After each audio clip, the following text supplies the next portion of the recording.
A major hurricane is set to impact the Gulf of Cold Rain later this week, according to the ICON weather model. But is that really true? Well, I'll tell you about the tropics in a second. I need to tell you, though, if you live in the northeast United States, down the eastern side of the Appalachians to the southeast, you could see isolated to widely scattered severe weather today, with high winds being the primary threat with any thunderstorms that form into clusters or have wet microbursts. The bigger concern in the northeast and mid-Atlantic is flooding. Slow-moving thunderstorms are going to drop torrential rainfall rates, 2 to 4 inches per hour, and where those train a little bit, you could see 4 or 5 inches pretty quickly. Flooding is a concern in south central Texas too, where flood warnings have been in effect all this morning with heavy rain there.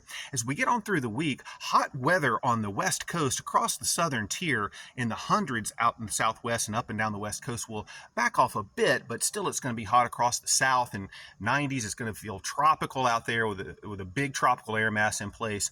Any rain that you get, and there's going to be scattered thunderstorms, going to drop a whole lot of rain real quick. Cool across the north as little pockets of energy move in, maybe provide a severe threat for the northern plains and Midwest later this week too. But down in the tropics, we've got a tropical system, a system forming off the coast of Florida on the east side. It's going to move across. There's a 30% chance of development in the northern Gulf, according to the Hurricane Center.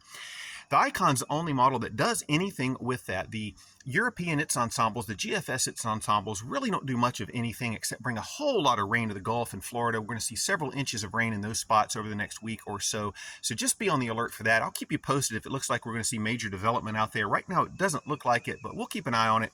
Check out my full video on YouTube at Real Cold Rain. And if you like cold weather or cool weather, you're not going to find it in the long range. It looks like a big ridge is setting up for the United States as we get on out into week 2, but we'll deal with that later. Anyway, have a blessed day, folks. I'll be back tomorrow with another update.